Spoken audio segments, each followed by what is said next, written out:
नमस्कार। और आज हम फिर एक वीडियो लेकर आए हुए हैं और इसमें हम लोग जो आज बात करेंगे कुछ ऐसे बात करेंगे जो कि हम लोग को शायद उतनी जानकारी नहीं है जितनी होनी चाहिए। और ये सुप्रीम कोर्ट से संबंधित हैं। हमारे जो सीनियर हैं, अनुभवी हैं, जिनको प्रैक्टिस में बहुत दिन हो गए हैं, उन्हीं के माध्यम से हम लोग को जानकारी प्राप्त होती है और सर सिखाते भी हैं कि अभी के लोगों में या अभी के जो पुरुष वर्ग हैं, पति वर्ग, तो पति वर्ग का मानना होता है कि अगर हम किसी तरह का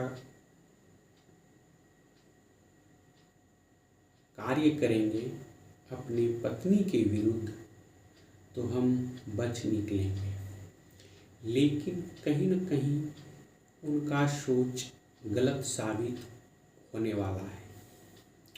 कारण यह है कि पहले के समय में जो भरण पोषण होता था, जैसे कि हम एक और वीडियो बनाए थे एंटी मेंटेनेंस के बारे में, और अभी बता रहे हैं भरण पोषण के बारे में। तो उसमें क्या होता था कि भरण पोषण दायर कर लिया और उस पर हुआ कि आप इतना पर मंथ या जो भी है आप अपनी पत्नी को जीविका चलाने के लिए दीजिए। तो उस समय पतिदेव महोदय के दिमाग में बहुत सारे सब ऐसे आइडिया आ जाते थे जिससे कि वो बच निकलते थे। उनका मानना होता था कभी 1 महीना के लिए हम जेल चले जाएंगे तो भरण पोषण नहीं देना होगा, ये नहीं देना होगा वो। लेकिन ये सब अब विधि में बदलाव हो गया है। हमारे अनुभवी जो हैं सीनियर सर, वो लोग के माध्यम से हम लोग सीखते हैं और जानते हैं। तो उनका वो सब का मानना कि नहीं, अब जो है बदलाव हो गया। अगर किसी भी पति के मन में पत्नी के विरुद्ध ये बात हो जाता है कि हम भरण पोषण नहीं देंगे और 1 माह के लिए जेल चले जाएंगे, तो उनकी सोच गलत है। क्योंकि बदलाव अब ये हुआ है कि अगर आपको न्यायालय भरण पोषण वाद आपके देने के लिए बाध्य किया है या आदेश किया है तो आपको देना ही होगा। अगर आप सोचते हैं कि हम 1 महीना जेल जा कर के बच जाएंगे, ये कहीं न कहीं आपका गलत साबित हो। क्योंकि अब जो है अगर आप मान लीजिए उनका भरण पोषण नहीं देते हैं तो फिर आपका जो है संपत्ति जो है उसको नीलाम करके, ध्यान से सुनना, नीलाम करके फिर वो प्रॉपर्टी पत्नी को आधा या जो भी पार्ट है जितना भी मेंटेनेंस वो दे देंगी। तो इसीलिए कभी भी ये नहीं सोचना है कि हम इतना अगर दे देंगे तो ये हो जाएगा, इतना और इतना ये हो जाएगा। दूसरी बात होता है कि पति को हमेशा ये सोचना चाहिए कि ये जो है तो मेरे लिए है, मेरी सफलता के लिए है, ये जननी है, इसलिए उसके साथ ऐसा कुछ ना करें जिससे कि उसका कुप्रभाव आपके ऊपर लगे। इसलिए हम बता रहे हैं कि बहुत सारे सब हमारे अभी जो क्लाइंट हैं उनका मानना है कि सर हम 1 साल 1 माह के लिए जेल चले जाएंगे तो हमको भरण पोषण नहीं देना होगा। लेकिन अब जो है ऐसा नहीं है। अगर आपको न्यायालय का आदेश हो गया कि आपको भरण पोषण इतना देना है तो आपको देना है, चाहे आप 1 महीना जाइए या 6 महीना जाइए, क्योंकि आपका वो जो संपत्ति है उस संपत्ति को नीलाम करके फिर आपकी पत्नी को या बच्चे को दे दिया जाएगा। इसीलिए ये बदलाव। दूसरी बात होता है एंटी मेंटेनेंस। तो एक हमारी बहन, दीदी, चाची हैं, वो उनका कहना है कि एंटी मेंटेनेंस क्या होता है और इसमें सुविधा क्या होता है।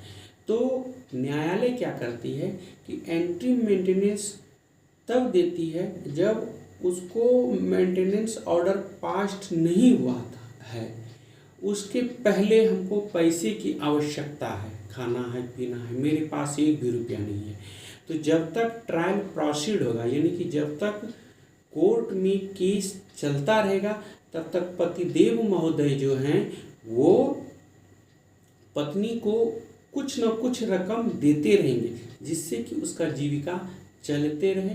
ये न्यायालय का ऑर्डर होता है। उसी ऑर्डर को हम लोग जो एंट्रीम मेंटेनेंस करते हैं, यानी कि ट्रायल के दौरान जो भी आपको पेमेंट किया जाएगा, जो भरण पोषण के लिए दिया जाएगा, वो एंट्रीम मेंटेनेंस के रूप में होते हैं और ये पत्नियों को दिया जाता है। इसमें क्या होता है कि उसकी जो ज़रूरतें हैं उसको पूर्ति करने के लिए न्यायालय और आदेश देता है कि आप जो है इसको इतना मेंटेनेंस दें। इसी को हम लोग एंट्री मेंटेनेंस करते हैं, जिसमें कि महिलाओं को जो सुविधाएं हैं वो दिया जाता है। दूसरी बात ये है कि अब जो है अब ज़्यादातर जो वाद दायर होता है न्यायालय में वो डोमेस्टिक वायलेंस से रिलेटेड होता है, न कि 498 या इससे होता है। हमेशा ये ध्यान देना चाहिए।